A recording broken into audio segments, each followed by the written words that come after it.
Con gusto, Juan Alfonso Mejía, director general de la organización. ¿Qué tal? Muy buenas noches, Juan. Muy buenas noches, Elena, y es un gusto estar contigo en Financiero Bloomberg. Muchas gracias. Cuéntanos cómo reciben la propuesta del próximo gobierno que encabezará López Obrador de realizar consultas sobre la reforma educativa. Yo diría que lo recibimos con una renovada esperanza.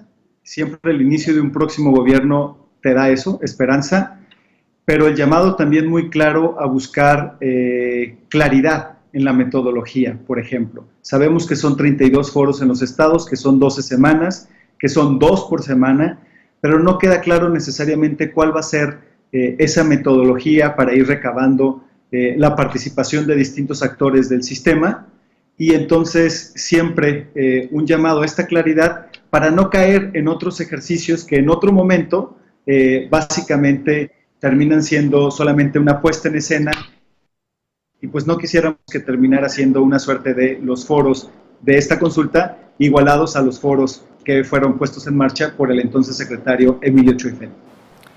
Y en ese sentido, ¿ustedes confían en que los foros traerán resultados positivos o más bien creen que existe el riesgo de que no se llegue a nada porque exista ya una conclusión escrita?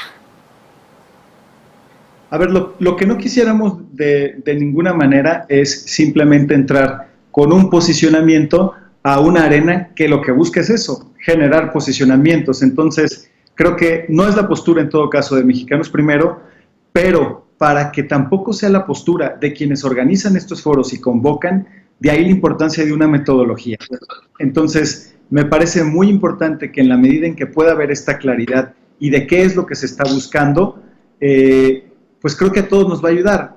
Vaya, ciertamente ha habido un mensaje donde se dice prácticamente cuál es el resultado, pero al mismo tiempo se convoca una consulta. Entonces, insisto, creo que tiene que ver con una buena parte de esta metodología para tener mucho más claridad en lo que se está buscando.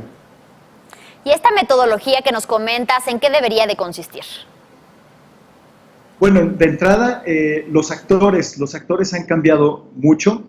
Antes, por ejemplo, te diría que solamente es gobierno y sindicato.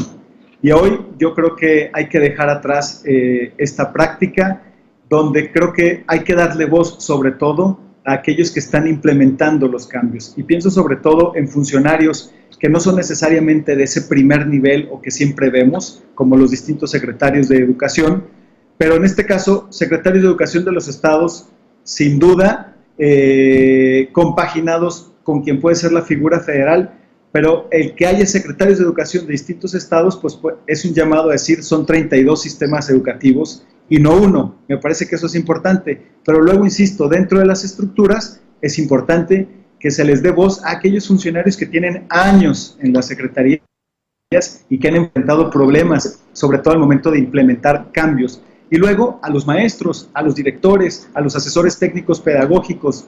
Y una parte muy importante, los niños. Nunca ha habido una consulta donde escuchemos la voz de los niños. Y creo que esta parte no es menor. Y sin duda habrá organismos de sociedad civil. Es en todo caso la posición de Mexicanos Primero para contribuir a este diálogo. Y en un contexto como el mexicano, ¿qué elementos deberá de tener un acuerdo nacional sobre la educación para que este verdaderamente responda a las necesidades de los niños y de los jóvenes de México? A ver, creo que uno de los puntos donde estamos centrados hoy, 2 días después del inicio del ciclo escolar, es que se ha hecho, y déjame decirlo así en tu programa, ha habido mucha grilla, pero se ha hablado poco de política educativa. Entonces, creo que no hemos puesto a los actores principales sobre los cuales debemos de estar pensando en este regreso escolar, en este ciclo escolar 2018-2019, que son los niños. Entonces habrá que preguntarnos sobre los niños, en qué. Ahí van unos temas. Primera infancia. El sistema educativo que va a heredar esta nueva administración, déjame ponerlo así, se caracteriza por su grado de exclusión. Entonces, podemos pensar en que hay que garantizarles universidades a los jóvenes, pero hay que recordar que hoy por hoy solamente llegan 17 jóvenes en tiempo y forma a la universidad de 100.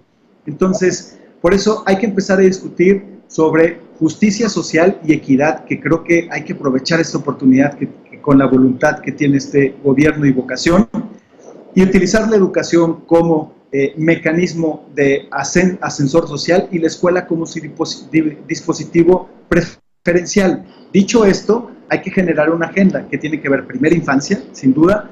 Segundo, lo que necesitan los maestros respecto al acompañamiento. Tercero, el tema del liderazgo educativo que está aprobado es el segundo elemento después de los maestros más importantes para que los niños aprendan. Cuarto, la autonomía curricular, esta flexibilidad que debe haber de acuerdo a contextos locales.